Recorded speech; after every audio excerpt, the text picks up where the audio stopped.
Dr. Lou Pulsfer here to talk today about emergence, puzzles, and playtesting. So what is emergent behavior? This is something that the game designer, or game creator if you prefer, did not plan for, did not anticipate, did not intend.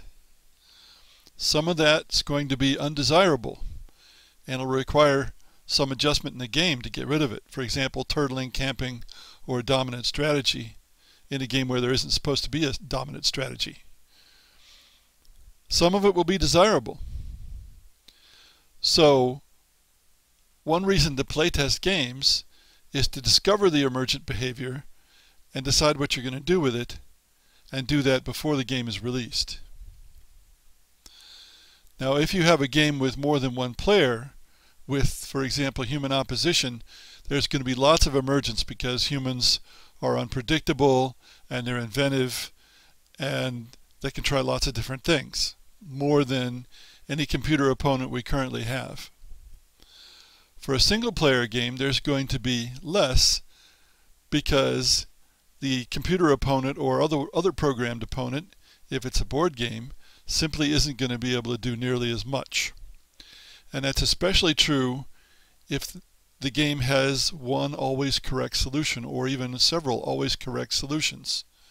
There won't be much emergence, or if there is, there's a problem that has to be fixed. An extreme video game example of emergence is rocket jumping. Somebody figured out, and I don't recall which game, that if they jumped in a platformer sort of situation and then shot a rocket backwards, then the reaction against the rocket would make them jump farther than otherwise they should be able to. And the developers of the game had not anticipated this, so it really messed up some of their platforming style sequences, because this was discovered after the game was released. What you really don't want is some drastic emergent behavior like that that's discovered after the game is released. And that's why we playtest games, or one of the reasons why we playtest games.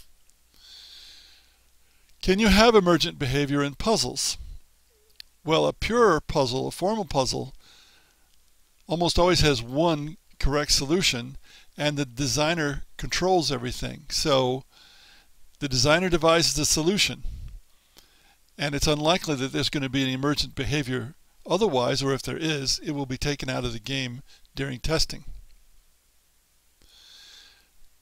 This opposes puzzles to more conventional games where the designer devises a situation and the players figure out solutions according to the circumstances, often modified immensely by what other players do. Again, going back to human opposition. So, emergent behavior in a puzzle is usually undesirable. Most single-player games, where there's no human opposition, have always correct solutions, and emergent behavior is, to a greater or lesser extent, undesirable.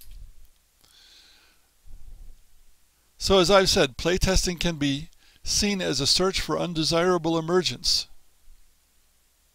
Playtesting is also a search for what isn't working the way the designer wishes it, but it may be something that isn't working because it's too good for the players rather than because it's not entertaining. Playtesting shows what does work, which could involve emergent behavior. And there will be lots in a game or a complex puzzle that the designer did not anticipate or intend. That's just about inevitable. Even experienced designers are not going to foresee everything that can happen. And at some point, it's not necessary or perhaps even desirable for a designer to try to anticipate everything that's going to happen. It's desirable to playtest the game and see what actually happens, because you'll learn a lot more than spending an equal amount of time trying to figure it out on your own. It's a case in playtesting of multiple heads are often better than one. Game designers want emergence up to a point. Many game designers set up a situation where the players sort of write their own story. And emergent behavior is partly writing your own story in a way. So game designers like variations as long as they don't ruin the experience. That's a big contrast with puzzle designers and with story writers. Before I go on to talk about story writers, let's point out some other desirable emergence that may occur. In my own games, for example, which are almost always games with human opposition, I like to see players adopt their own objectives. For example, I have a pirate game where the win condition is possess the most loot when the game ends. Yet some players like to amass big fleets. Usually if you take the time to amass a big fleet, you won't win, but you can have a good time doing it. Some try to capture the Spanish silver fleet, which is very difficult, just as it was historically. Some try to capture a ship of the line, which is even more difficult. No pirates captured a ship of the line that I know of. And no one has ever captured the Santissima Trinidad, which was the largest sailing warship with 132 guns. It was in fact captured by the British in a battle, but certainly not by pirates. Desirable emergence is most likely to happen in games where story is an obvious component of the game, but it's not an imposed story. Again, where the players choose to make their own story. How about some more desirable emergence? The most common would be the emergence of new strategies that also work rather than replace the ones that the designer intended. So it gives the players more choice. Other desirable emergence could be additional interaction amongst the players for some reason. In a sense, a game designer can be less a control freak than a puzzle designer or a story designer. He says, or she says, bring on the variety. Game writers, on the other hand, do not want emergence. All traditional storytelling is linear, and the storyteller controls the story entirely.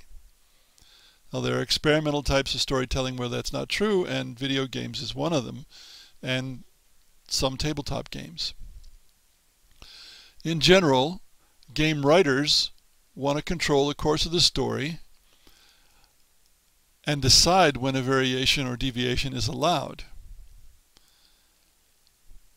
Too many possibilities in a story for a video game especially means there's too much content because you have to account for all the possible branches, and that makes the game far too expensive.